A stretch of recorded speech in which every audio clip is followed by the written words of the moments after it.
Hi everyone, and welcome to Creative Chelsea. If you like this video, please let me know by giving it a thumbs up or commenting below. If you want to see more of my videos, press the subscribe button and click on the bell for notifications. If you need any Stampin' Up! Products to make this card, you can visit my online store and the link is in the description box below. When you purchase Stampin' Up! Products through me, you can earn free products. Check out my current customer appreciation products on my blog, and the link is below in the description. So during January and February 2021, Stampin' Up! Does SALE-A-BRATION, and this is just a really fun promotion. When you hit certain qualifying amounts in your purchases, you get to pick a free product. Today I wanted to share with you two of those products, the Corner Bouquet and the Heal Your Heart stamp sets. These are both products that you can receive with a $50 purchase. So when you make a $50 purchase, you can select one of these products. There are also many more products available, and I will be sharing those with you throughout the next couple weeks. Today's card also uses the fun Gilded Leafing product. This is new in the January through June 2021 mini catalog. You can also find it online. And I'm going to be doing a series of videos showing some different ways you can use this product, and I will link that playlist up here in the top right corner. So today I'm going to share with you how to create a splatter effect with the Gilded Leafing, as well as do some sponging with the Corner Bouquet stamp set. So let's go ahead and get started. So the products that I'm using, I've got some coordinating cardstock. I have Mossy Meadow Cardbase, and that's been cut to 5.5 by 8.5 and scored at 4 1/4.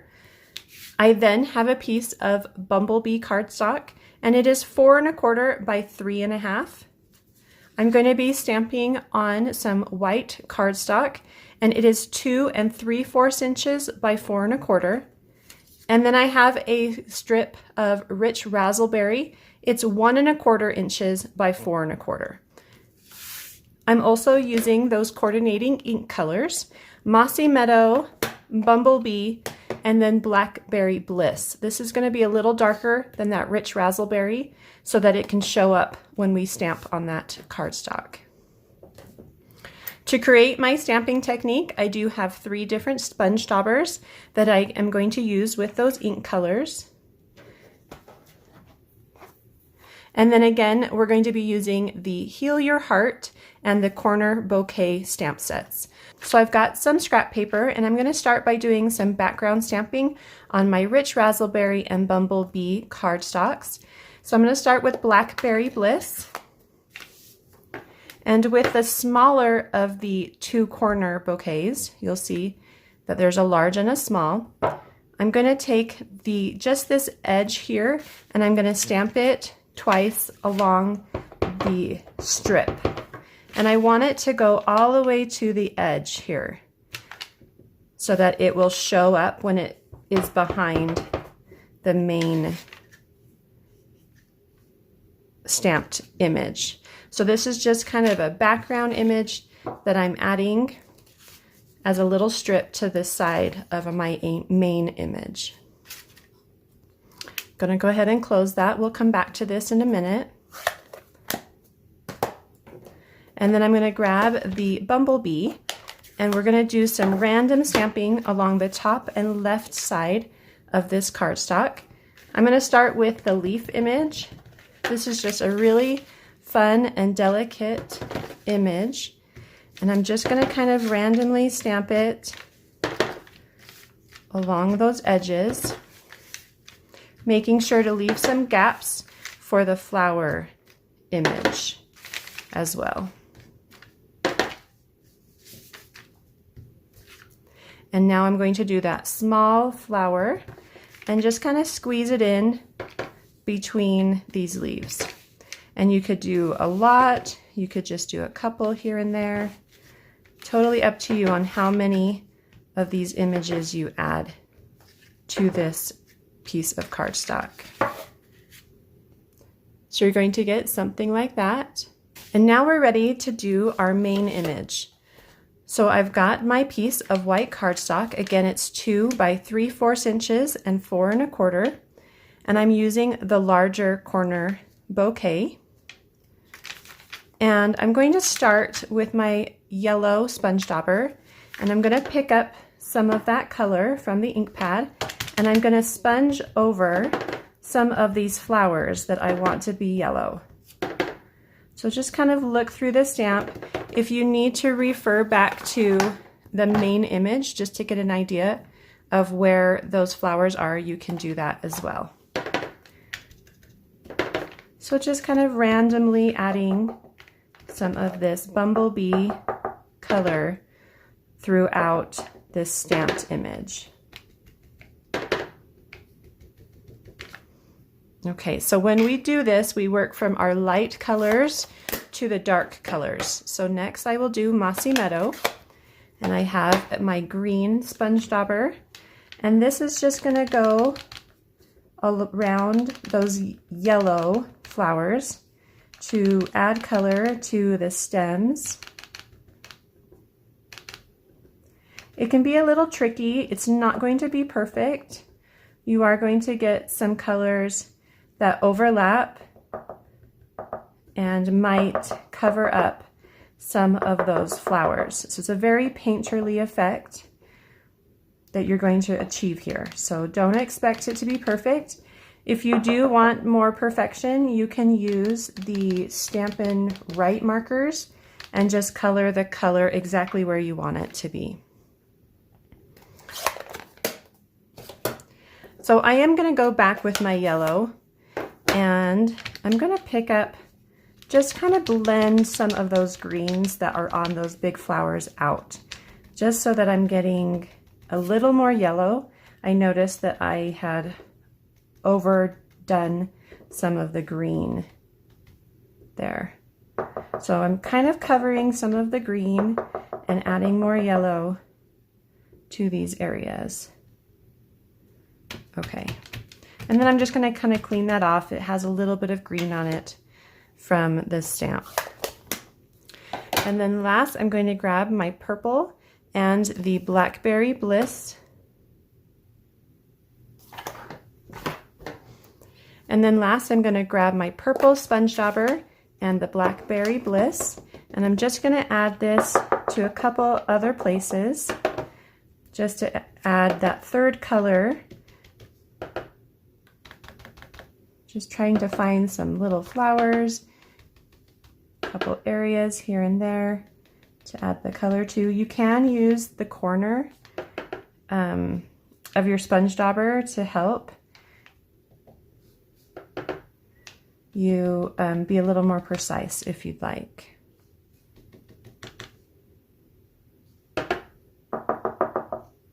Okay. So I have all 3 colors now on my stamp, and just to moisten the ink so that I get a nice clean image, I'm going to blow some hot air onto the stamp. And you do this like you are warming up your hands if they were cold. Not, you don't want to blow as if you're cooling off soup. So it's kind of a warm breath. And then once you've done that, you're going to stamp this in the bottom left corner. You do want to stamp it so that the stamp is coming off the edges on the left and bottom, and then get a good pressure, and then you're going to get an image that looks something like this. So now we can do our sentiment, and I'm going to use the thank you, and you can choose any of these colors to stamp it in. I'm going to do the Mossy Meadow. Because this stamp is not a photopolymer and we can't see through it, you may want to just do some testing to make sure that you know how the image is going to stamp and where it, how the placement works for you.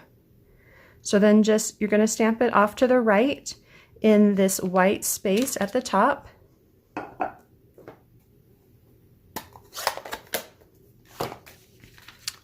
And then our stamping for this card is all done. So next we're going to create the splattering with the Gilded Leafing. And so this Gilded Leafing is a really fun product.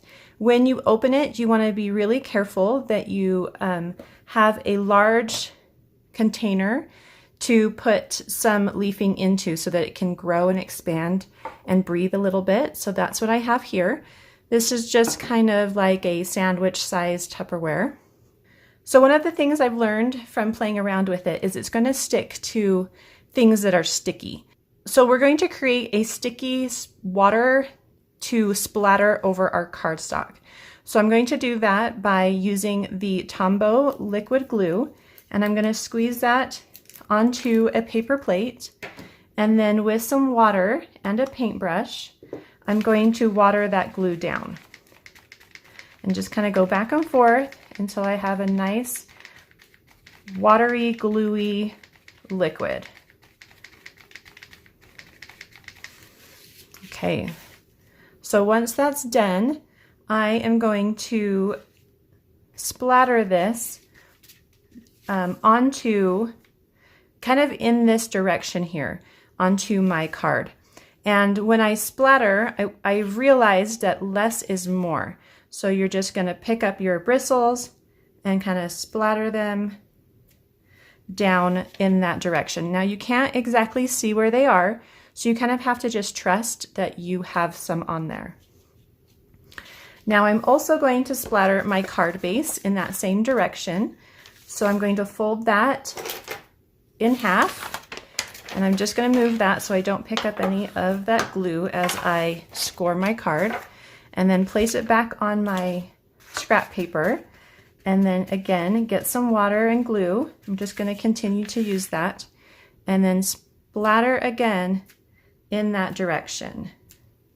And like I said, less is more when it comes to this. Okay. All right, so now we need to let this dry. You can speed up the process by using a heat tool if you'd like. You will also want to wash up your brush before it hardens with that glue. If by chance it does, you can probably also rinse it after it's hardened and get some of that glue out. So once your glue has dried, you're going to place it into the gold leafing. Now this is a really fine product, and so any type of movement is going to kind of make it move out of this container. So I just place it right inside, and it's going to pick up on those sticky areas. And then I'm going to take a sponge, and I'm first going to kind of dab to make sure that it's sticking to the glue, and then I'm going to brush off.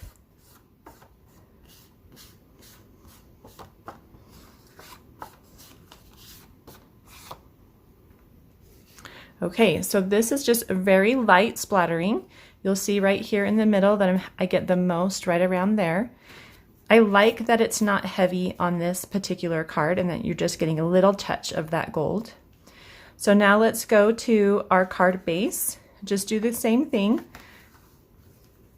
Press it, pick up, and then you're just going to press it into the glue.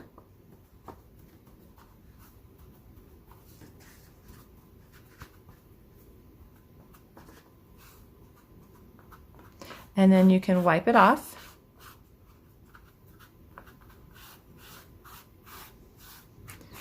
Okay, so there is the background, and it has a lot more splattering to it. You can see it kind of makes a big mess here. So you're just going to want to kind of keep it as clean as you can. This gilded leafing can get everywhere. Now I want to show you what happens if you over splatter. So this was a card base I made when I was first making the card, and I feel like I went a little overboard, but it is a fun look. So if you're wanting more splattering, then just keep going. You can add some big droplets of that liquid water glue mixture, and it can be a really fun card. But for this one, I wanted it to be more subtle. So let's go ahead and put our card together. So this edge here that has the ferns and imagery on it is going to go on the left side of our main image. So then just take some adhesive and add it to that left side. And we actually want it to, the final total between these two pieces to be the same size as the Bumblebee cardstock. So if you want, you can line up the rich razzleberry first, and then line up the left or the right side to the right side of the Bumblebee. And that's going to give me about 3.5 inches for that top piece. So you can see here, this puts about 3/4 of an inch here on the left side. So if you wanted to use your grid paper, you could do that as well. So before I add this to my card, I'm going to add some gold twine to the left side. I'm just going to measure probably about 5 inches, tie a knot so it doesn't unravel on me.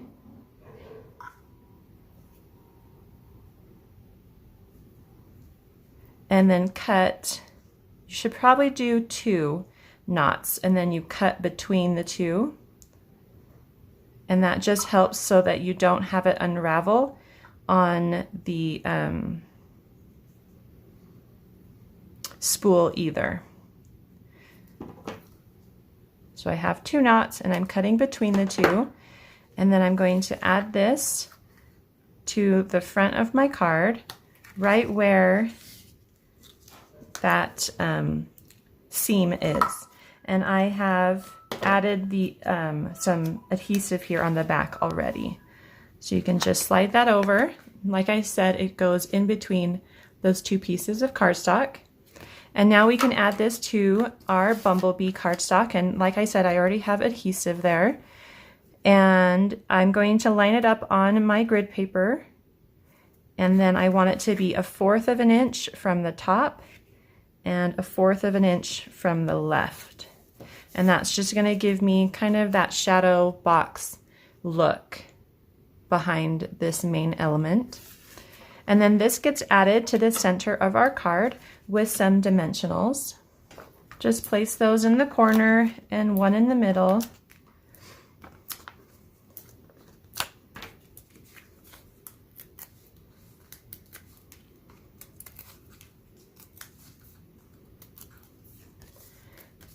And like I said, right there in the center, just kind of eyeball it.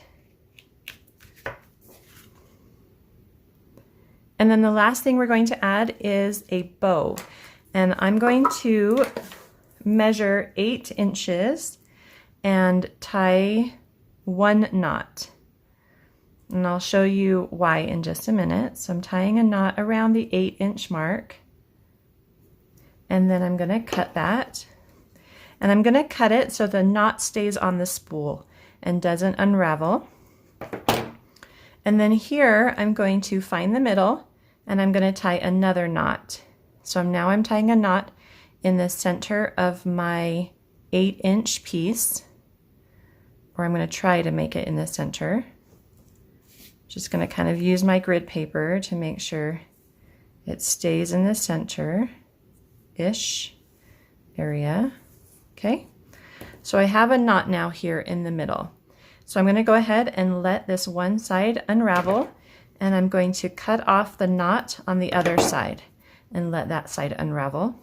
To help it unravel, I'm going to use the pointy end of my Take a Pick tool and just kind of undo it as I pick a spot in the twine and then pull the pointy end out.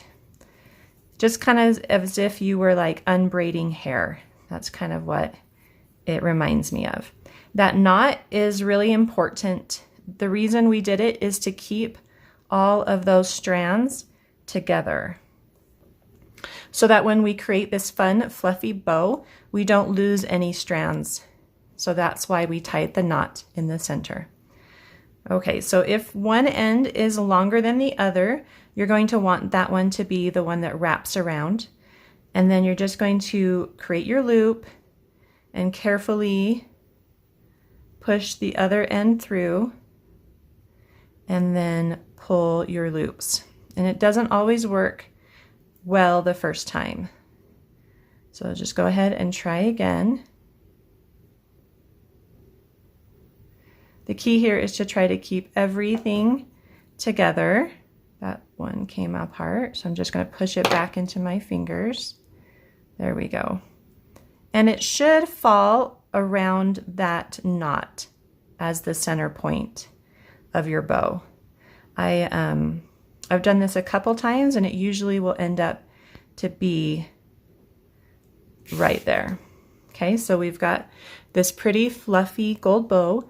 You just want to kind of make sure your loops and your ends are about the same distance, and then do any trimming if one's a little longer than the other. And then you can add this to your card with a glue dot.